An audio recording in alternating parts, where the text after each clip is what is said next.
que vous êtes dans la joie? Est-ce que vous avez été bénis ce soir? Amen. Il est bon d'être dans la présence de Dieu. Amen. Et dans cette soirée qui est la première soirée que nous faisons de l'année, je vous souhaite premièrement une bonne année pour l'année nouvelle 14, l'année 2014. Que vraiment le Seigneur puisse étendre sa bénédiction, sa grâce et tous ses bienfaits dans votre vie pendant cette année. Amen. Amen. Il est important de pouvoir bien commencer l'année pour que l'année puisse continuer en voyant les merveilles et les prodiges que Dieu peut faire. Amen. Amen. Amen. J'aimerais vous encourager à ouvrir votre Bible dans le livre de Matthieu. Matthieu 4, verset 13.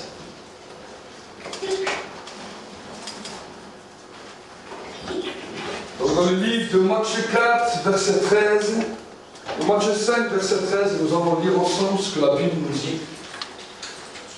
La Bible nous dit, c'est vous qui êtes le sel de la terre. Mais si le sel devient fade, avec quoi le salera-t-on? Il n'est plus bon qu'être jeté dehors et foulé aux pieds par les hommes. C'est vous qui êtes la lumière du monde. Une ville située sur une montagne ne peut être cachée. On n'allume pas une lampe pour la mettre sous le boiseau, mais on la met sur le chandelier. Et elle brille pour tous ceux qui sont dans la maison.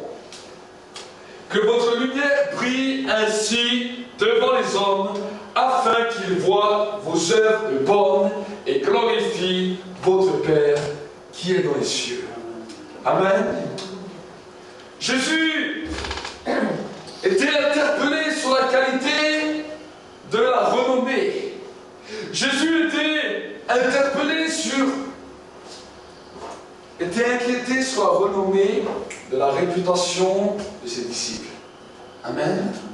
Il savait que si les disciples du Seigneur allaient se comporter d'une manière mauvaise aux yeux des hommes et des femmes du dehors, son nom et le nom de son Père seraient calomniés à perpétuité. Et le Seigneur leur a demandé d'avoir un bon sens. Et c'est pour cela qu'il les interpellait en leur disant, c'est vous qui êtes le sel de la terre et la lumière du monde. Il leur dit, non, mais si le sel perd sa saveur, elle devient amère, avec quoi irions-nous saler cette terre? Nous pouvons voir actuellement, à travers tout ce que nous pouvons entendre, soit dans les médias, soit autour de vous, que le monde va mal. Et la Bible nous demande que nous-mêmes, en tant qu'enfants de Dieu, nous devons être ces hommes et ces femmes qui allons mettre du goût là où il n'y en a plus. Autour de nous, nous voyons que le goût a disparu. Bon nombre de femmes n'ont même plus le goût de vivre. Ils y passent même par le suicide. Ils y passent même par ôter leur vie. Mais j'aimerais vous encourager, mes frères et sœurs, les mêmes encouragements que Jésus a donné à ses disciples. Il a dit que vous êtes le sel de la terre. Vous êtes la lumière du monde. Mais si vous ne salez plus votre entourage, vous ne salez plus autour de vous, vous ne donnez plus de goût autour de vous, avec quoi irions-nous rendre la terre meilleure? J'aimerais vous dire, malgré ce que racontent nos médias, malgré tout ce que nous pouvons voir, la Bible nous dit qu'il y a toujours un espoir. Parce que Dieu a fait des plans et des projets pour donner un avenir et une espérance. Amen. Souvent nous nous disons, nous avons plein de projets. L'être humain est rempli de projets. Mais quand nous regardons la réalisation de tous les projets que nous avons, que nous bâtissons, que nous encadrons dans nos pensées, nous voyons que très peu de tous nos projets se réalisent. C'est la vérité ou ce n'est pas la vérité? Beaucoup de projets sont là. Je vois les petits enfants qui projettent de faire d'énormes choses quand ils sont grands. Quand ils arrivent à la majorité, quand ils sont grands, tous les projets qu'ils avaient, ils en ont réalisé peut-être 20%, peut-être 15%. Pourquoi j'aimerais dire ça? La Bible nous dit quelque chose de particulier. La Bible nous dit que les projets sont nombreux dans le cœur de l'homme. Mais ceux qui se réaliseront seront de l'Éternel. Amen. Les projets dans le cœur de l'homme sont nombreux. Et nous avons beaucoup de projets. Mais la Bible nous dit, seuls ceux qui viennent de l'Éternel se réaliseront. Je vois trop de fois des hommes et des femmes découragés parce que tant de projets ne se sont pas réalisés. Mais ce soir, j'aimerais te donner une bonne nouvelle. S'ils ne se sont pas réalisés, c'est premièrement que ce n'était peut-être pas le temps, mais deuxièmement, ce n'étaient peut-être pas les plans et les projets que l'Éternel avait. Amen. Et la Bible nous dit que seuls les projets de l'Éternel se réaliseront. Alors dans ta vie, mon frère, ma soeur, arrête de regarder tous tes échecs. Arrête de regarder tout ce qui ne s'est pas encore réalisé. Mais commence à dire à partir d'aujourd'hui, Seigneur, dans ma vie, seuls tes projets se réaliseront. Amen. Pourquoi? Parce que si nous commençons à nous réjouir que seuls les projets de Dieu se réalisent, nous allons savoir que si nous sommes à certains endroits, nous sommes là parce que cet endroit a besoin d'être salé. Amen. Vous savez, avant l'hiver, avant que les grands froids viennent, on met des tonnes de sel, on les range. On les pose dans certains endroits pour qu'on puisse s'en servir quand on en a besoin.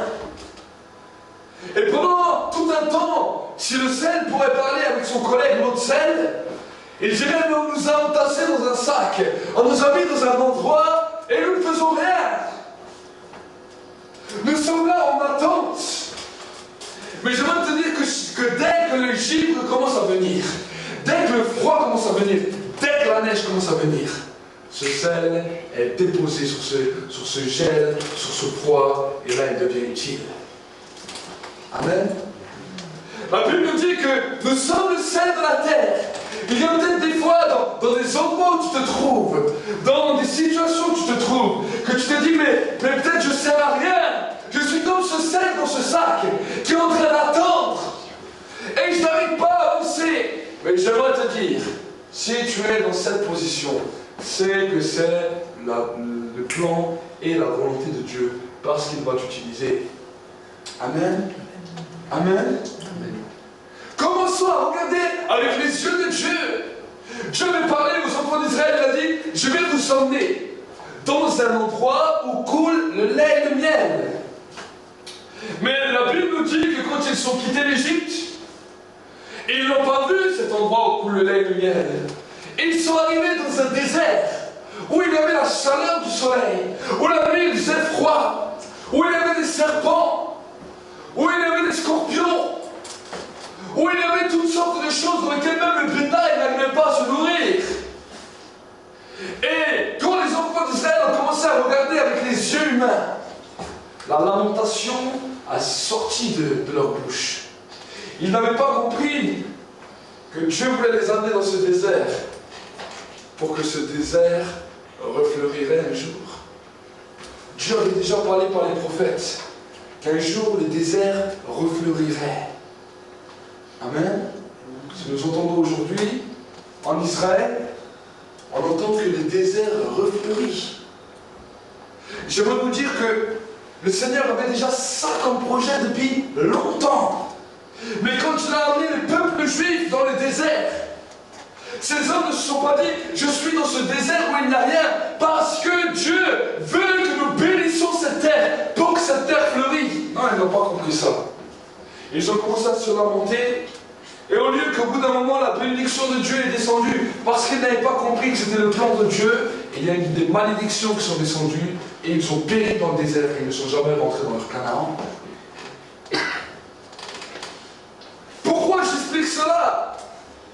Parce que bon nombre de fois, nous pouvons nous rebeller contre Dieu. Bon nombre de fois, quand nous ne comprenons pas dans les situations dans lesquelles auquel Dieu nous emmène, on peut se rebiffer contre Dieu, on peut se lamenter contre Dieu. Et au lieu d'attirer sur nous la pleine bénédiction, nous attirons sur nous des jugements. Amen. C'est pour cela que le Seigneur veut nous interpeller. Il a dit, seuls les projets de l'Éternel se réaliseront. Amen. Vous savez, un projet que Dieu décide, j'aimerais vous dire quelque chose. Personne ne peut arrêter ce projet. Ni même Satan, personne ne peut arrêter ce projet. Personne. Le seul qui peut bloquer ce projet, c'est toi-même. La seule personne qui peut arrêter ce projet, c'est toi-même. Comment tu peux arrêter ce projet? En ne voyant pas la manière de Dieu et en refusant de voir la bénédiction là où tu ne la vois pas avec tes yeux humains. Amen. Quand nous passons par un moment difficile, par une situation que nous ne comprenons pas, nous pouvons vite faire de la montée. Nous pouvons vite faire être en désaccord avec le Seigneur. Mais le Seigneur voudrait t'encourager aujourd'hui que toutes les situations que tu passes dans ta vie, tu ne les passes pas sans que Dieu l'a décidé. Cela fait partie du plan et du projet de Dieu.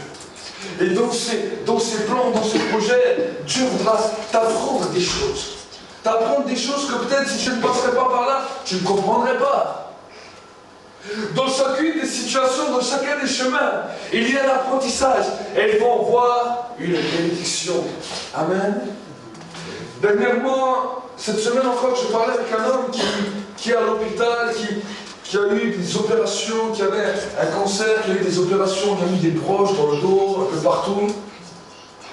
Et je parlais avec lui, je suis allé le voir à l'hôpital. Et quand je parlais avec lui, il s'appelle Gilbert. Il me disait, tu sais, la plus belle des choses que j'ai appris dans tous ces malheurs. J'ai dit quoi? Il m'a dit, s'il ne me serait pas arrivé ces malheurs, je n'aurais jamais rencontré le Seigneur. C'est dans cette situation que j'ai réalisé qui était Dieu et je sais que Dieu l'a permis pour que je le rencontre. Il dit maintenant je sais que je vais aller de mieux en mieux et que le Seigneur va me fortifier. Mais cette étape a été là pour que je rencontre le Seigneur. Et je me peux dire quand il me disait ça, il était allongé dans un lit, rempli de douleur. Et il n'était pas en train de se plaindre. Il a dit je bénis Dieu parce qu'il a utilisé cette situation pour que je le rencontre. Amen. Et nous des fois nous sommes seulement dans un environnement où ça ne nous plaît pas, avec des gens qui ne nous plaisent pas, avec des personnes que nous ne supportons pas. Et tout de suite nous commençons à râler, à nous plaindre, à peut-être même entrer dans le péché. Et on dit, et puis après tout, si on entre dans le péché, c'est à cause de cette situation. Mon frère, ma soeur, aujourd'hui le Saint-Esprit veut nous interpeller. Amen. Un jour, je m'en souviens, c'était en 2007, 2006-2007, alors nous voyons beaucoup de personnes, nous prions pour beaucoup de personnes, beaucoup de gens venaient confesser leurs péchés, Et il y a des choses qui m'étonnaient, parce que certains qui confessaient leurs péchés, après la prière, étaient libérés de leurs péchés, libérés du pouvoir d'accusation, et d'autres ressassaient le péché, et ils venaient 10 000 fois pour la même chose.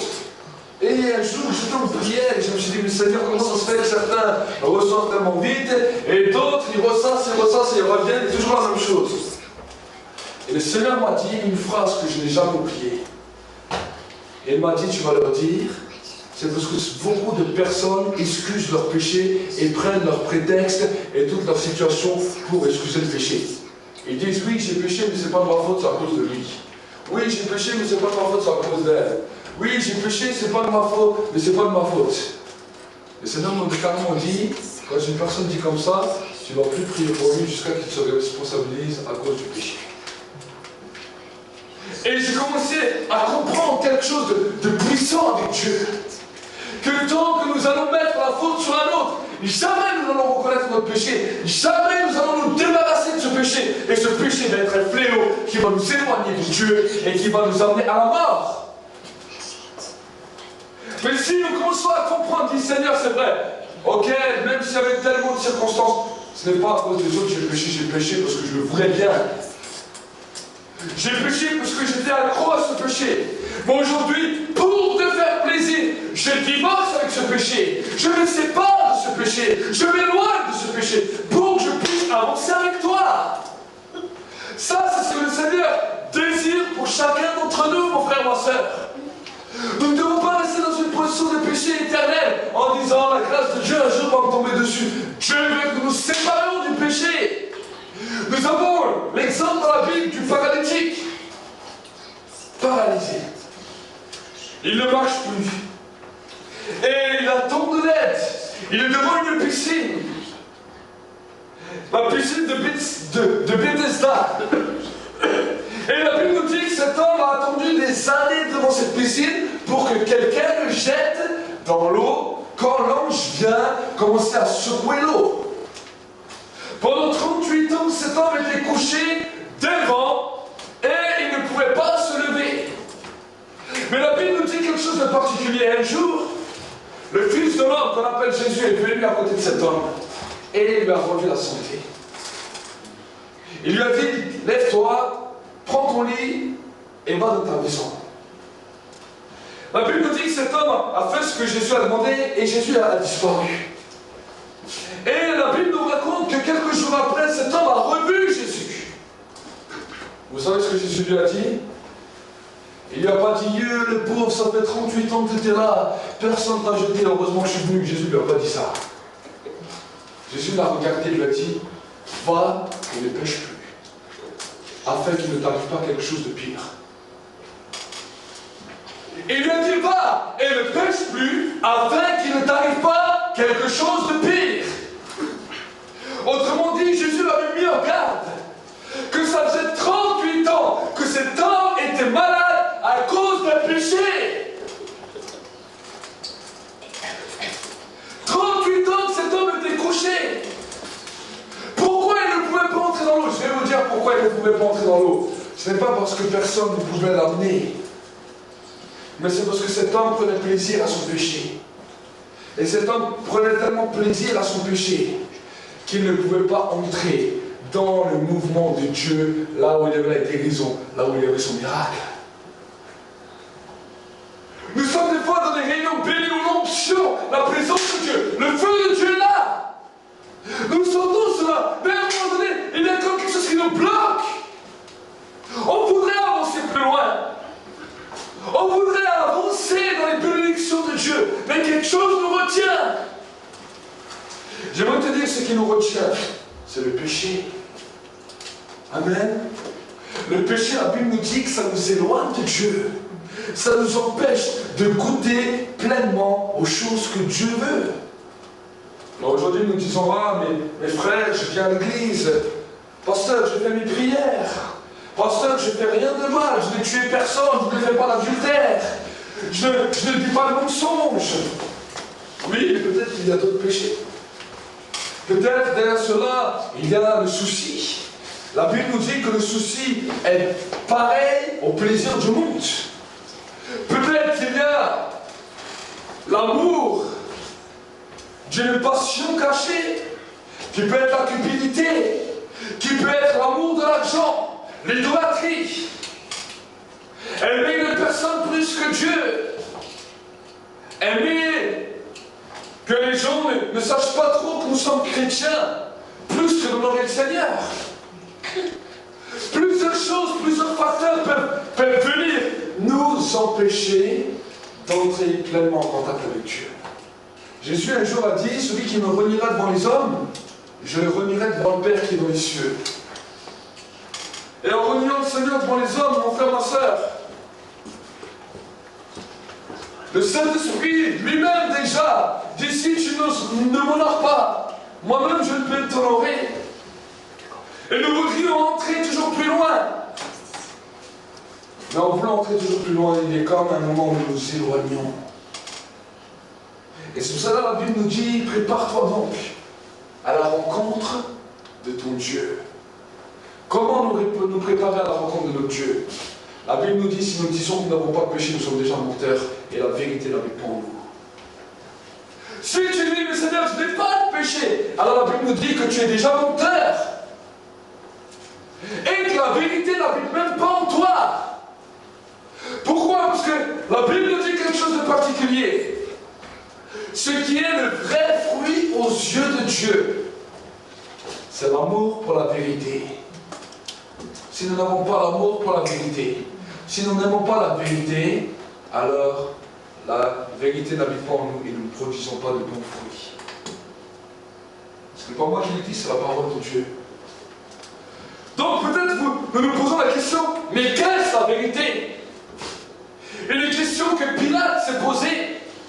Une question que bon nombre d'hommes et de femmes se sont posées à travers les générations. Qu'est-ce la vérité? Vous savez, nous vivons dans un monde d'illusions. Dans un monde où nous voulons fuir la vérité.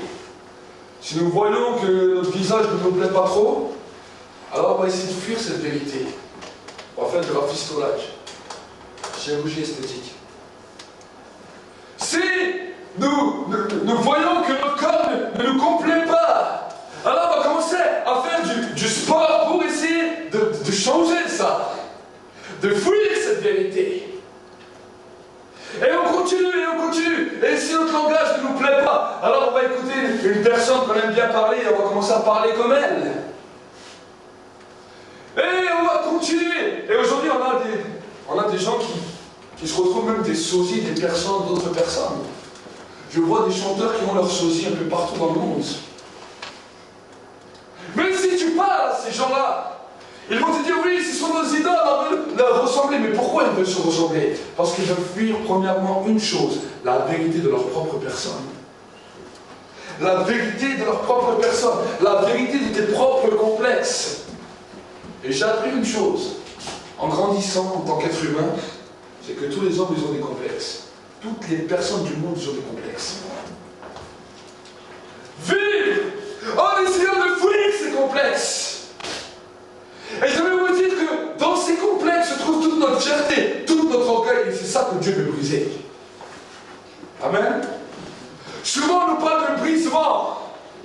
Qu'est-ce que c'est le brisement? Dieu veut briser tous les traits, tous ces complexes qui sont ton orgueil caché, que tu as caché pendant ces années. Il veut l'amener à la lumière pour que tu sois vrai avec toi, vrai avec lui et vrai avec les hommes.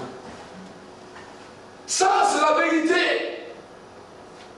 Jésus est allé au-delà de tous les complexes. Imaginez, mourir pour des personnes, donner sa vie pour des personnes, être battre pour des personnes.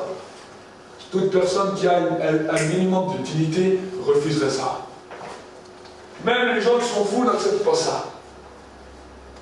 Et Dieu savait que cela faisait partie intégrante de l'homme.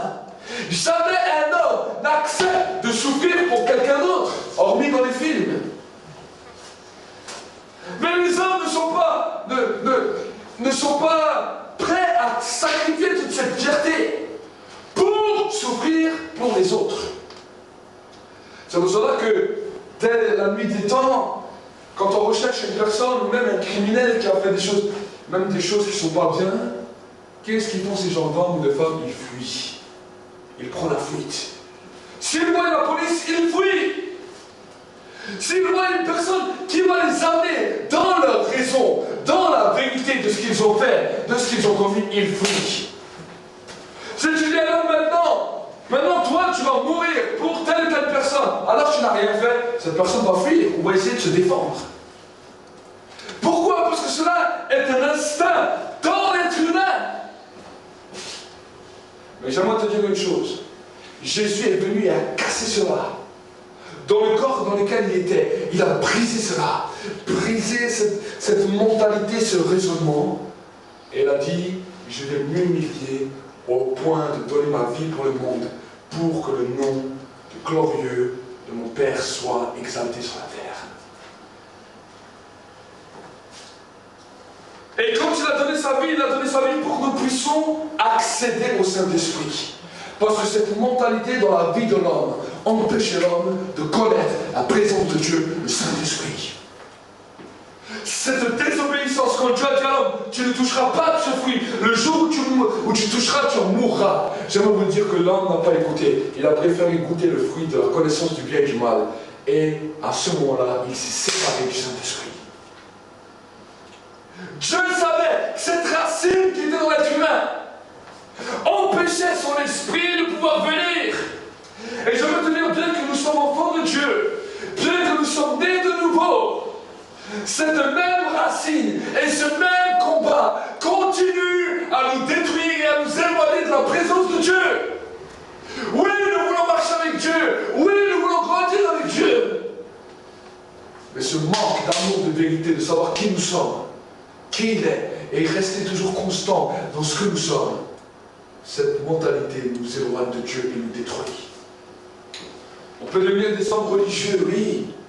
Oh, on peut tous aller à l'église, chanter des cantiques, faire une belle prière. Mais si nous ne sommes pas vrais avec nous-mêmes, nous sommes des menteurs. Jésus a parlé aux pharisiens. Il a dit, vous êtes des sépulcres blanchis. Vous êtes une race de vipères. Par dehors, vous semblez beaux, mais à l'intérieur, vous êtes pourris. C'est ce qu'il leur a dit.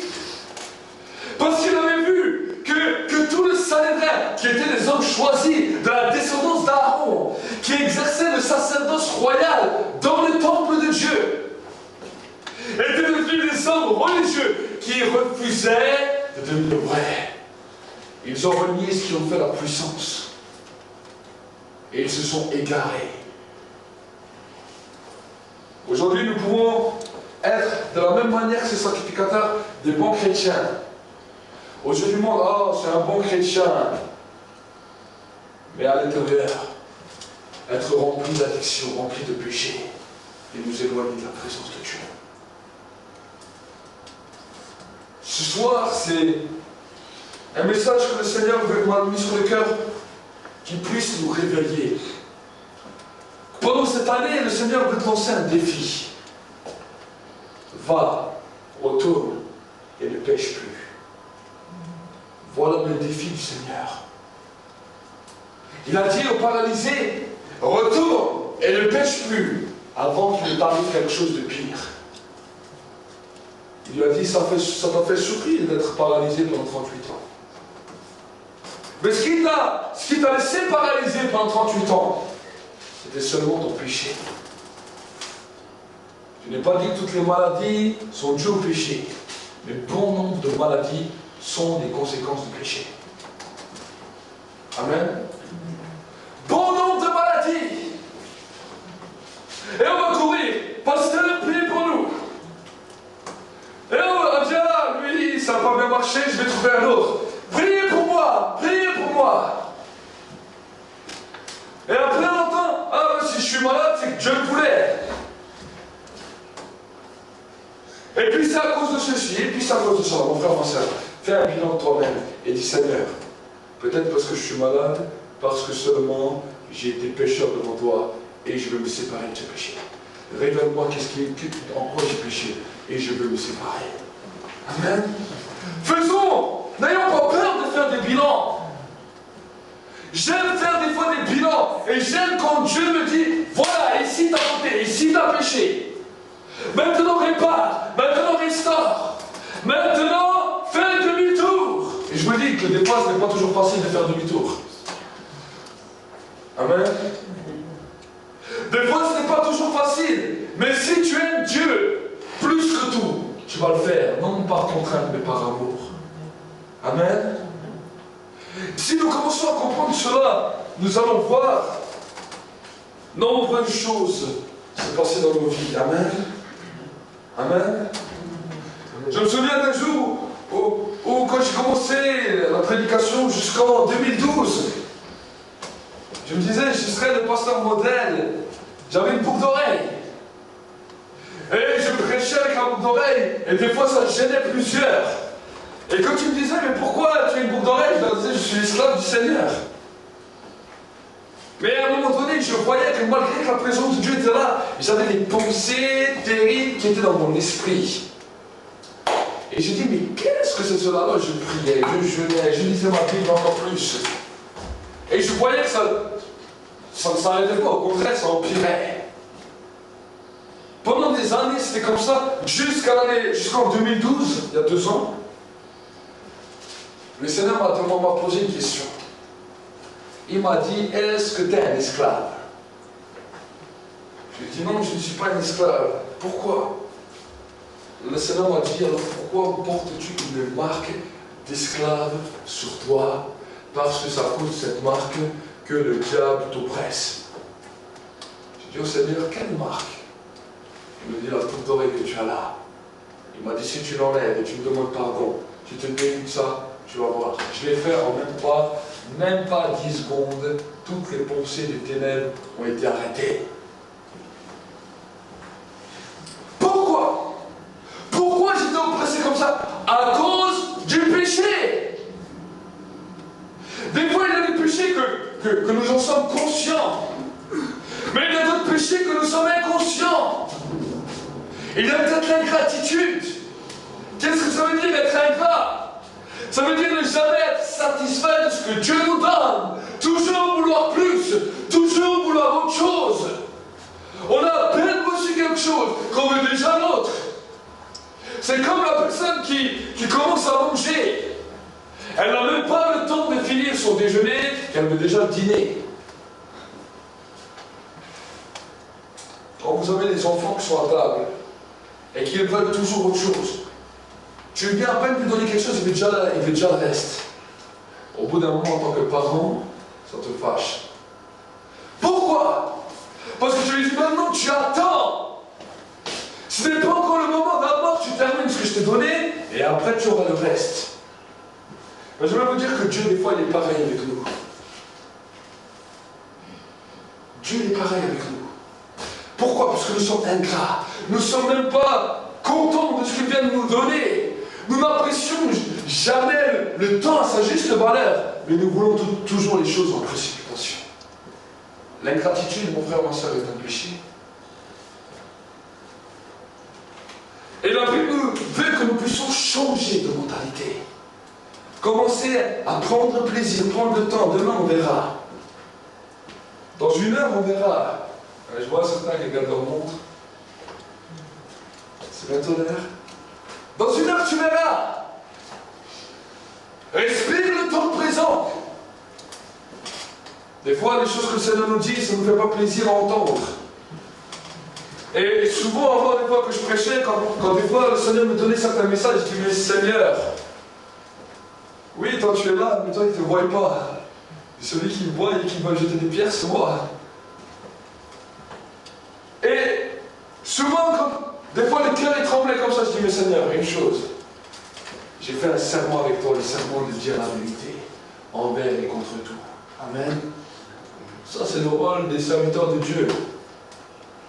Et c'est aussi vos rôles, en tant que serviteur du Seigneur, de pouvoir marcher dans la vérité. Et j'aimerais vous dire qu'avant de vouloir dire la vérité aux autres, dis-la à toi-même.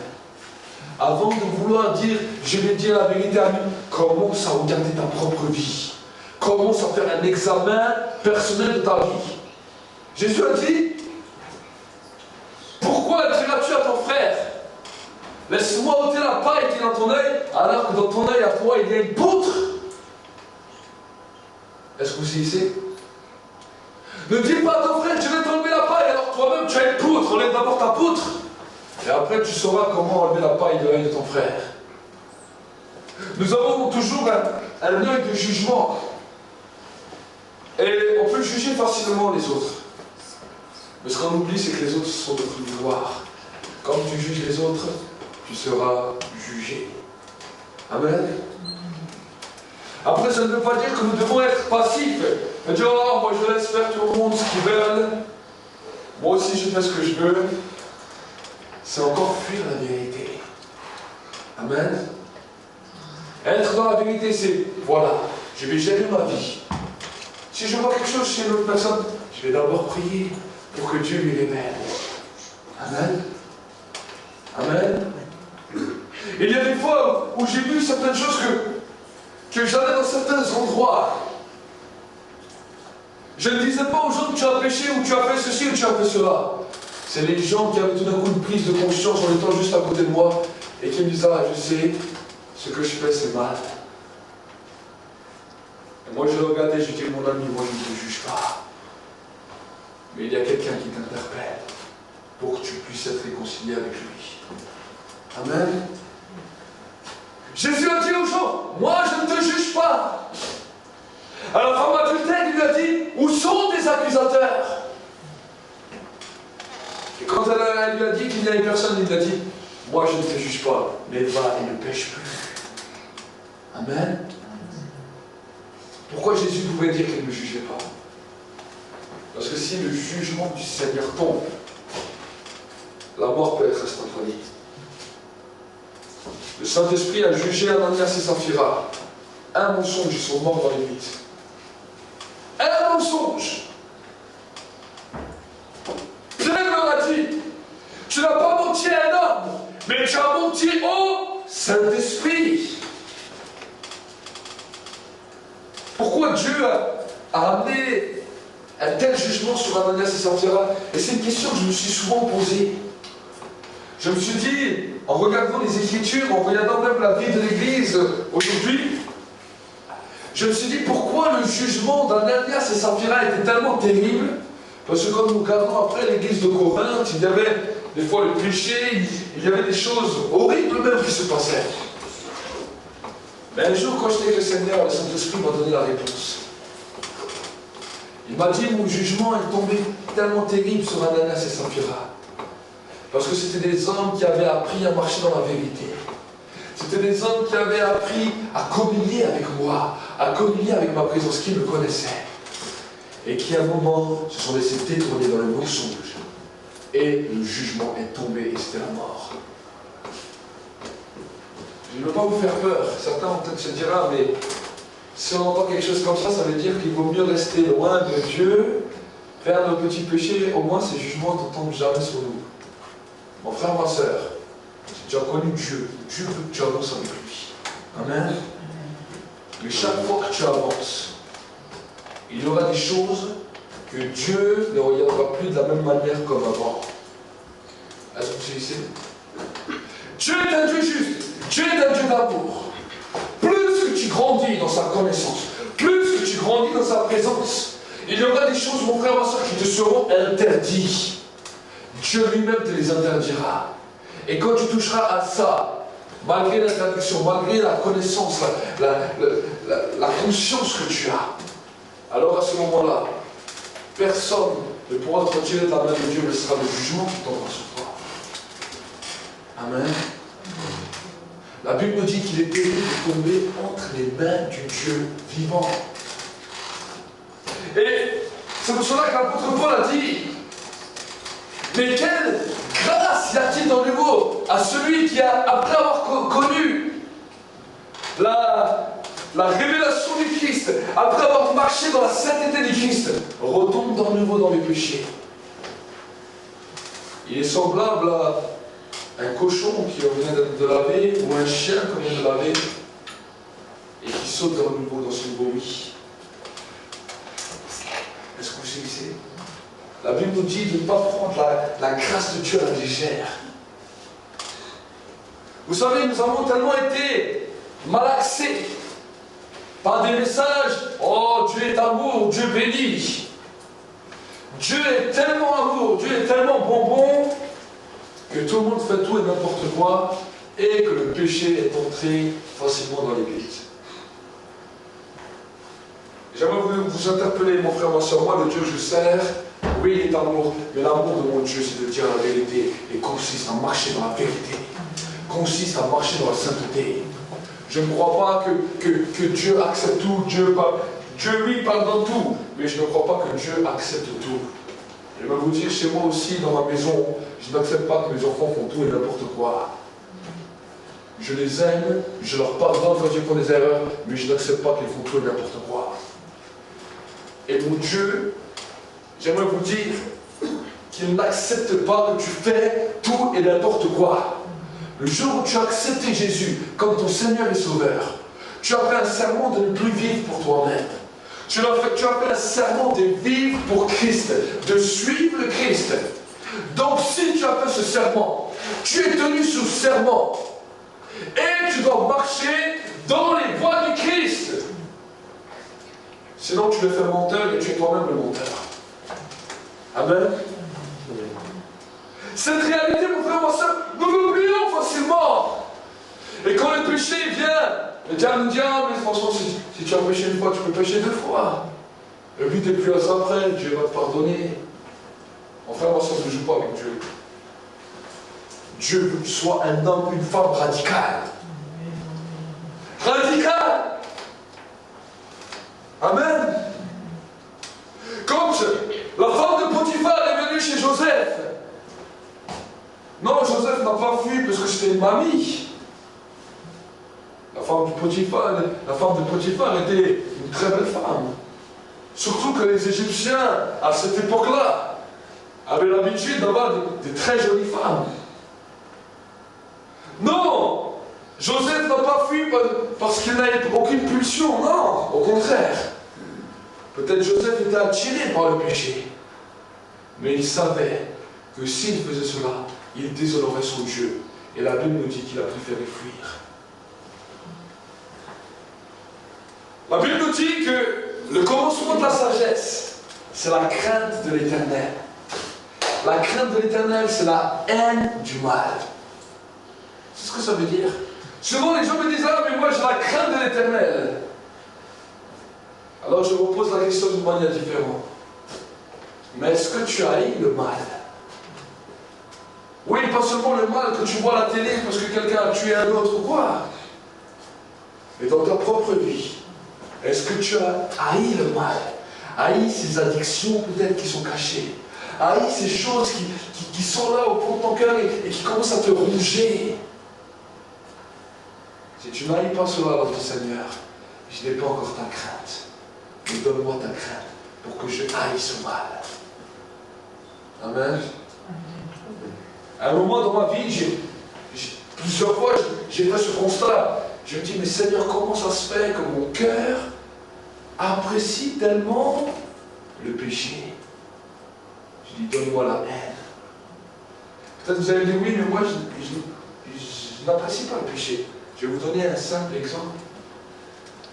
Vous regardez un bon film, et il y a une scène.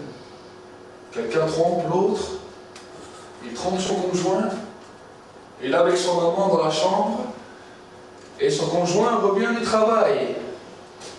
Et là, vous êtes devant votre téléviseur. Oh là là, qu'est-ce qu'il va dire? Ça, c'est le péché. Vous voyez une scène de péché devant vous, sur votre canapé. Au lieu de dire, Seigneur, c'est haïssable cette chose, je change de chaîne. Non, vous êtes là, vous vous frottez les mains avec des bons pop-corn. Et vous dites, mais qu'est-ce qui va se passer? Et après, cette imagination va commencer à vous suivre dehors. Et vous dites, ah oui, il a fait comme ça, comme ça, comme ça. Et après, au bout d'un moment, vous allez même vous dire, mais qu'est-ce que je pense dans ma tête? Oh! Bien des fois, nous parlons des choses, hein, mais nous sommes contre le mariage pour tous. Nous sommes contre toutes ces choses. Mais quand vous avez une série télévisée, où il y a des fois des couples homosexuels dedans, vous ne coupez pas votre télé, vous dites, je change d'émission. Non, vous regardez. Et en regardant, on participe à ce péché. Et on montre qu'on apprécie ce péché. Et après, tu vas faire une manifestation dehors dans la rue. Mais quel mensonge. Quel mensonge. Soit nous n'aimons pas, soit nous aimons. Est-ce que vous saisissez? Et le diable le sait. Et l'image audiovisuelle est un bon moyen pour savoir si nous aimons le péché ou nous haïssons le péché. Ah, des fois, nous faisons une rétrospective. Ah, mais je ne pêche pas, je n'ai rien fait de mal. Quand tu regardes un film, là, tu peux voir si tu aimes ou tu haïs le péché. Amen. Amen. Voilà comment le Seigneur veut nous interpeller. dis, mais alors si on commence à faire comme le pasteur Weld nous dit, alors on ne garde plus rien. Ce n'est pas une question que tu ne gardes plus rien. Mais ce que tu mets dans tes yeux, c'est ce qui va affecter ton cœur. Amen. Amen. Ce que tu mets devant tes yeux, c'est ce qui va affecter ton cœur. Si tu te réjouis d'un péché juste en le voyant, j'aimerais te dire que demain, le diable sait que tu as un amour pour ça, et il va seulement attendre le bon moment, et il va te présenter ce péché. Il va dire, mais tu l'as aimé devant la télé. Maintenant, tu as la possibilité de faire ce que tu as vu. Au début, tu vas dire non. Tu vas rentrer chez toi, tu vas regarder dans le nouveau ce film. Tu vas regarder dans le nouveau un autre film. Et tu vas de nouveau aimer. Et tu vas attiser cet amour. Et d'abord, tu vas témoigner de Dieu. Peut-être que nous en sourions. Mais j'aimerais vous dire que cette conséquence, mon frère, ma soeur, nous amène à la mort. Nous détruit physiquement, spirituellement, mentalement. Dans toutes nos circonstances. Et le diable se réjouit. Parce que tu n'es plus bon qu'à être jeté au feu. Amen. Que vraiment, ce soir, ça puisse t'interpeller. Je ne te dis pas que c'est toujours facile. Je ne te dis pas que nous arrivons toujours à être constants comme nous le désirons. Mais si tu mets toute ta motivation, même si tu tombes, la Bible nous dit, l'Éternel te relèvera toujours. Le juste tombe souvent, mais l'Éternel l'en relève toujours. Il y aura des moments où peut-être tu as chuté, tu as dit, mais Seigneur, pardonne-moi, je reconnais. Tu dis, mais Seigneur, ensemble la prochaine fois, tu m'aideras pour ne plus chuter. Amen. Amen. Amen. C'est comme la personne qui viendra chez moi et qui me dit, oh pasteur, je vais te délivrer de l'alcool.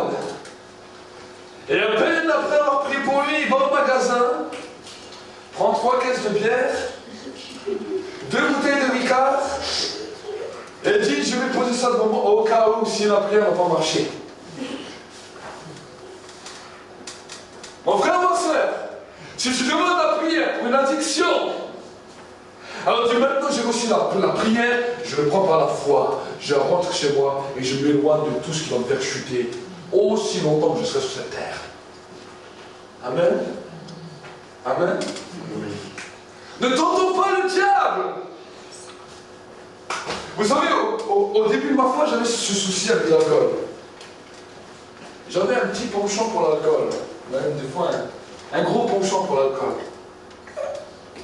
Et j'étais avec un frère qui lui trouvait ça bien et il disait, oui, c'est le sang de Christ. Alors là, je dis, ben, si Jésus buvait du vin, alors il n'y a rien de mal. J'étais tout jeune converti, j'avais quelques mois. Alors je m'étais habitué à boire, et vous savez, quand je buvais avant d'être chrétien, j'étais méchant, violent, mais après d'être chrétien, j'étais joyeux. Et je me disais, ah, le Seigneur, il m'a quand même changé, maintenant quand je bois, je suis heureux. Et j'ai bu pendant un certain moment, jusqu'au jour où j'ai failli mourir. Le cœur, il a commencé à s'emballer. Et je suis tout de suite allé chez mon pasteur, à l'époque, je n'étais pas encore pasteur. Et je lui dis, j'ai un petit souci, j'ai bu de l'alcool, je venais d'être fiancé. Et je dis, maintenant, je sens plus, genre mon frère, là, il va partir, j'ai l'impression que je vais mourir. Et le pasteur a prié pour moi. Et il m'a prié, et le Seigneur a utilisé, il m'a donné une parole. Il a dit, le Seigneur te dit, ne fais plus ce genre de choses, sinon tu peux mourir. J'aimerais vous dire que quand après ça m'est arrivé, moi-même j'ai fui l'alcool. Pendant je crois au moins 2 ans, j'ai plus touché, je touchais même plus du tout. Quand on me proposait un verre, je disais non. Quand je voyais l'alcool, je fuyais. Amen. Amen. Aujourd'hui j'ai appris, je peux boire un petit peu, mais je n'irai pas au-delà de ça. Parce que j'ai appris à discipliner ma vie. Vous savez, quand nous sommes enfants de Dieu, nous sommes, la Bible nous dit, des disciples. Un disciple, il a une discipline. Un disciple, il est comme un soldat. Il a des choses qu'il fera, il a des choses qu'il ne fera pas. Un disciple a une limite. Amen. Est-ce que tu as déjà placé tes limites tout autour de toi? Chaque fois que j'arrive vers cette limite, je m'arrête et je tourne. Tu dois placer des limites, tu dois délimiter tout un terrain autour de toi pour protéger ta vie. Amen. Et si tu fais ça, le Seigneur t'aidera et le Seigneur te protégera encore plus. Mais si toi-même tu fais rien pour te protéger, comment tu veux que le Seigneur te protège? Amen. Le Satan a tenté Jésus dans le désert. Jésus avait faim, il regardait les pierres. Et Satan est venu, lui a dit, mais si tu es le Fils de Dieu, ordonne à ces pierres de devenir du pain. Et là, Jésus s'est rappelé de quelque chose. Il a détourné son regard des pierres, il a regardé vers le ciel. Il a dit, l'homme ne vivra pas de pain seulement, mais de toutes les paroles qui sortent de la bouche de Dieu. Le diable a continué à le tenter. Il l'a tenté sur quoi? Il l'a tenté sur tout ce que Jésus désirait. Jésus savait qu'après la croix, il aurait la gloire. Alors Satan lui a montré tous les trésors du monde. Il lui a dit, je vais te faciliter ton travail. Pas besoin de passer par la croix. Prosterne-toi devant moi et tout ça t'appartient. Jésus a regardé vers le ciel, s'est souvenu de la parole. Il avait déjà mis des limites autour de lui. Il a dit, c'est beau ce que tu me proposes, mais tu ne pourras pas te prosterner devant une autre personne que celui de Dieu. Tu adoreras le Seigneur ton Dieu et tu le serviras lui seul. Satan savait que Jésus avait le pouvoir de guérir les malades, de chasser les démons. Alors il l'a amené en haut d'une montagne. Il lui a dit, si tu es le Fils de Dieu, prouve-le-moi. Jette-toi de cette montagne. Car il est écrit, tu ordonneras à tes anges de te porter afin que ton pied ne heurte pas une pierre. Satan n'est plus venu le séduire sur ce que Jésus avait à l'intérieur. Satan est venu le séduire sur les limitations que Jésus avait mis autour de lui, autrement dit la parole. Et Jésus a pris une autre délimitation de la vie. Tu ne tenteras pas le Seigneur, ton Dieu. Amen. Amen. Satan, il donnera toujours d'abord à ce qui est à l'intérieur de toi, par rapport au projet, aux choses que tu avais prévues. Mais quand il voit que tu as mis une limitation de la parole, il va venir en tant que prédicateur. Et là, tu as besoin de la révélation du Saint-Esprit pour pouvoir le contrer. Amen. Amen. Mais premièrement, il y a la limitation que tu dois mettre avec la parole de Dieu. Si nous ne faisons pas ça, mon frère, ma soeur, nous allons être éloignés de Dieu. Et j'aimerais vous dire, quand nous sommes éloignés de Dieu, il y a un lion rugissant qui vient pour détruire, dérober, égorger, tuer. Et celui on appelle le diable. Amen. Quand tu marches en Dieu, quand tu as délimité ta vie, quand tu as décidé de marcher dans l'intégrité, des fois, oui, ça sera dur, mais j'aimerais te dire que la victoire, elle sera toujours là pour toi. Amen. Et là, que nous sommes dans le ministère ou pas dans le ministère, c'est pareil. Vous savez, des fois, même dans le ministère, le diable essaie d'attaquer pire. Pourquoi? Parce que s'il arrive à attaquer un enfant de Dieu, il se dit, l'enjeu est petit. Mais s'il arrive à attaquer les hommes de Dieu, l'enjeu est grand. Parce qu'il n'y a pas seulement la famille, il n'y a pas seulement les gens autour, mais il y a des fois le regard de l'Église, il y a des fois le regard d'un pays, il y a des fois beaucoup de regards. Donc si nous commençons à comprendre ça, nous allons tous marcher dans un même sens. Amen. Donc vraiment, en cette nouvelle année 2014 qui s'ouvre à vous, que tu sois jeune, que tu sois vieux, ce que le Saint-Esprit veut te dire ce matin, ne joue pas avec la grâce de Dieu. Ne joue pas avec Dieu. Ne crois pas qu'il y a encore 100 ans ou 1000 ans, ou que dans 5 ans ou 10 ans, tu vas changer ta vie. Si tu ne la changes pas aujourd'hui, tu ne la changeras jamais. Amen. Si tu ne la changes pas ce soir, c'est pas demain que tu vas la changer. Si après tu as entendu le message, tu ne veux pas changer ta vie, demain tu ne la changeras certainement pas. Parce que demain tu auras une autre excuse. Laisse l'excuse à demain. Et toi, dis Seigneur, aujourd'hui j'ai entendu. Je ne veux pas être un auditeur oublieux, mais je veux être un homme qui règle ma vie pour le bien besoin avec toi. Si tu fais cela, tu as pris la meilleure des décisions. Ce ne sera pas toujours facile, mais on t'a jamais dit que la vie de soldat serait facile. On t'a jamais dit que la marche dans une armée serait facile. Des fois, c'est de se lever tôt le matin avec des sacs, marcher, partir au front. Mais j'aimerais te dire, la victoire sera toujours à nous. Amen. Amen. Amen. La capacité d'un soldat, c'est qu'il est toujours sur ses gardes. La capacité d'un soldat, c'est qu'il est toujours prêt au combat. Une personne qui n'est pas soldat, il peut dormir, il y a un cambrioleur qui peut venir chez lui, il n'a même pas remarqué. Pourquoi? Parce qu'il n'est pas habitué à veiller. Mais rentre chez un soldat, essaye de cambrioler sa maison. Et tu verras si tu arrives à sortir encore vivant. Donc, j'aimerais te dire, le diable essaie toujours de rentrer dans les maisons comme un voleur. Mais si tu es un soldat, il sera obligé de fuir. Amen. Si tu n'es pas un soldat, il viendra détruire et il s'amusera. Mais si tu es un soldat, il fuira. Parce qu'il saura que tu veilles. Amen. Tu veilles sur ton comportement, tu veilles sur ta vie, tu veilles sur tes pensées, tu veilles sur ta marche avec Dieu. Si tu as des enfants, tu veilles sur tes enfants, tu veilles sur ta famille. Amen. N'attendez pas qu'ils ont 18 ans pour commencer un travail spirituel avec eux. N'attendez pas. C'est aujourd'hui qu'il faut les inculquer. Quand ils sont encore jeunes, inculquez-les. La Bible nous dit, inculque le jeune enfant. Quand il sera vieux, il n'oubliera pas. Amen. Amen. Nous devons leur inculquer la vie de Dieu. Pas tant que ça leur tombe dessus. Pas dire, oh, un jour ça va leur tomber dessus. Non, je leur inculque. Amen. Quand je peux les interpeller par les histoires de la Bible, je les interpelle. Quand ils commencent à savoir lire, je leur enseigne ce que moi-même je fais. Si moi-même je lis ma Bible à haute voix, je vais leur inculquer. Maintenant, toi-même, tu sais comment tu commences à savoir lire, tu vas lire ta Bible à haute voix. Si je dois lire un certain nombre de temps, je vais lui faire la même chose que moi je fais. Amen. Amen.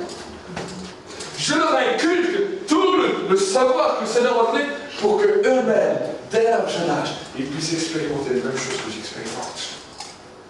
Amen. Je n'attendrai pas 10 000 ans ou jusqu'à qu'ils ont 18 ou 20 ans. Enfin, moi, ça que ça attend jusqu'à 18 ou 20 ans, c'est peut-être déjà même trop tard. Amen. Mais non, dès leur jeunesse. Et j'aimerais vous encourager, parce qu'aujourd'hui nous sommes dans un temps où nous sommes dans une société qui est anti-enfant, qui veut rendre de nos enfants des monstres. Ils veulent leur inculquer toutes sortes de sottises, toutes sortes de bêtises. Mais je le dis haut et fort, nous qui sommes enfants de Dieu, nous avons une responsabilité de nous lever et de les éduquer à la manière que la Bible nous dit, pas à la manière de ce monde. Amen. Pas à la manière de ce qu'on nous dit ou de ce qu'on veut. Ce n'est pas eux qui sont chefs de nos enfants. C'est nous un jour qu'on aura une responsabilité devant Dieu à cause de nos enfants. Amen. Si un jour tu arrives devant Dieu et tu dis, le Seigneur te dira, mais pourquoi n'as-tu pas éduqué tes enfants? Oh, mais tu sais, on était dans un pays où il fallait être comme ça, comme ça. Dieu te dit, je te demande à toi, je ne te demande pas à ton pays. Je les ai donnés à toi, je ne les ai pas donnés à ton pays. Amen. Donc, en tant que mon enfant, tu devais aller au-delà de cette loi. Au-delà de ces lois. Parce que Dieu nous a demandé des recommandations que nous devons respecter à la lettre. Et là, peu importe comment la personne qui est en face de nous s'appelle, Dieu est au-delà de cela. Et si nous respectons et nous honorons ce que Dieu nous demande, j'aimerais vous dire quelque chose. Aucun homme, aucune femme ne pourra plus contre. Celui qui vient contre, il se frotte à un mur. il se frotte à Dieu lui-même. Amen. Celui qui vient contre les lois que Dieu a destinées à son Église, je vais vous dire qu'il se met contre Dieu. Et il devient lui-même ennemi de Dieu par son comportement. Amen. Et quand Dieu commence à agir de cette manière, c'est quand ses enfants ont commencé à être direct et radical avec lui. Le problème de l'Église aujourd'hui, c'est que l'Église, des fois, est trop endormie. L'Église ne veut pas se réveiller face à ses réalités, alors que Dieu nous interpelle. Le Saint-Esprit nous interpelle. Amen. Le Saint-Esprit nous interpelle. Et en cette nouvelle année 2014, mon frère, ma soeur, j'aimerais te dire que ce sera une année de changement pour ta vie, si tu le décides. Si tu décides aujourd'hui que cette année soit une année de transformation, une année radicale, peu importe les situations dans lesquelles tu te trouves. Si tu te trouves dans cette situation, commence à remercier le Seigneur. Dis Seigneur, si je me trouve dans cette situation, c'est parce que c'est toi qui l'as décidé pour que je suis une bénédiction dans cette situation. Tu voulais utiliser les enfants d'Israël pour que le désert refleurisse. Ils n'ont pas compris. Je ne veux pas être comme eux. Je veux comprendre que dans ce désert, je veux m'utiliser pour que ce désert refleurisse. Amen. Comment faire pousser des fleurs? Comment faire pousser des arbres fruitiers dans un endroit où il n'y a que du sable? Réfléchissez. Vous imaginez un endroit où il y a que du sable, où il y a que des serpents, où il y a que des scorpions. Dieu veut t'amener dans cet endroit pour que le désert refleurisse. Tu amènes un paysagiste avec le plus grand des diplômes. Tu le mets en plein milieu du désert, là où il y a les serpents et les scorpions et que du sable, et tu lui dis fais-moi le plus beau jardin au monde. Il va te dire mon ami, tu es fou. J'aimerais te dire que c'est ce que Dieu veut faire. Amen. Amen. Amen. Peut-être que tu es dans un endroit désert. Peut-être que tu es dans un endroit où il y a du sable. Peut-être que tu es dans un endroit où franchement le soleil devient aride. Tu ne le supportes plus. Mais Dieu veut que tu commences à le remercier parce que tu es dans cet endroit pour que ce désert refleurisse. Prions ensemble. En un instant, ce soir, tu vas regarder dans ta vie. Et vraiment, j'aimerais t'interpeller ce soir. Ce soir, je ne vais pas faire d'appel, vous demander que tu lèves ta main. Ce soir, fais une analyse de vie devant Dieu. Et par toi-même, ce soir, choisis la bonne décision. Ne regarde ni à droite, ne regarde ni à gauche.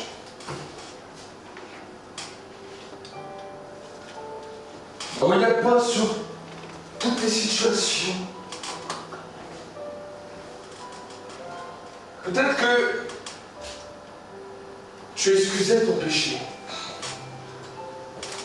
Peut-être que tu as excusé pendant des années. Aujourd'hui, il change. Détourne-toi. Et dis Seigneur, je ne veux plus pécher. Je veux sortir de ce lieu en ne péchant plus. Je veux sortir de ce lieu en étant libre des addictions. Je veux sortir de ce lieu en étant transformé, en étant réellement une nouvelle créature. Peut-être que pendant ce temps où j'ai parlé des films, tu as réalisé que ton amour pour ces choses-là était là. Alors dis-lui, Seigneur, donne-moi la crainte de ton nom. Donne-moi la haine du mal. Réclame-le au Seigneur. Ouvre ta bouche, dis-lui. La Bible nous dit que si on demande quelque chose au Seigneur, qu'on le demande sincèrement et avec foi, en ouvrant nos bouches devant lui, en étant sincère devant lui. La Bible nous dit que Dieu va l'accorder. Celui qui manque de sagesse, qu'il la demande avec foi. Parce que cela fait partie de la sagesse de Dieu. La crainte de l'Éternel, c'est le commencement de la sagesse. La Bible nous dira que le secret de l'intelligence, c'est la fuite du mal. Commence à dire, Seigneur, je vais être intelligent. Et je vais fuir le mal. Je vais fuir le mal. Donne-moi la force pour fuir le mal. Que ma fierté ne me bloque pas devant le mal. Mais que je puisse fuir le mal. Même si les autres peut-être diront que c'est la honte. Moi je le ferai pour toi. Parce que je suis ton disciple. Parce que je suis ton disciple. Seigneur, je te remets les frères et les sœurs dans l'église. Je te remets, Seigneur, les frères et les sœurs, les personnes qui ne te connaissent pas sur Internet. C'est-à-dire que les personnes qui ne te connaissent pas puissent maintenant te connaître en donnant leur vie à toi. C'est-à-dire que maintenant, c'est-à-dire, les frères et les sœurs qui sont dans l'église, qui sont sur le net, c'est-à-dire qui ont décidé de vivre une vie de changement à partir d'aujourd'hui. Je te demande, Seigneur, une grâce maintenant sur leur vie. Je te demande, Seigneur, mon Dieu, mon roi, maintenant ta présence sur leur vie. Garde-les du mal, c'est-à-dire sanctifie-les par ta parole, car ta parole est la vérité. Seigneur, que si certains étaient peut-être malades à cause du péché, maintenant je déclare qu'ils soient guéris dans le nom de Jésus. Qu'ils soient guéris dans le nom de Jésus. Qu'ils reçoivent leur guérison. Qu'ils reçoivent leur miracle. Maintenant, qu'ils soient libérés des puissances des ténèbres dans le nom de Jésus. Que maintenant les opprimés soient libres dans le nom de Jésus. Dans le nom de Jésus. Seigneur, que maintenant tous ceux qui étaient privés de ta présence à cause du péché retrouvent la joie de ta présence. Retrouvent la joie de l'intégrité. Retrouvent la joie du premier amour, ce temps où Seigneur, il t'aimait tellement qu'il pouvait tout faire pour toi. Que maintenant, ta grâce soit renouvelée. Maintenant, dans le nom de Jésus, dans le nom de Jésus, dans le nom de Jésus,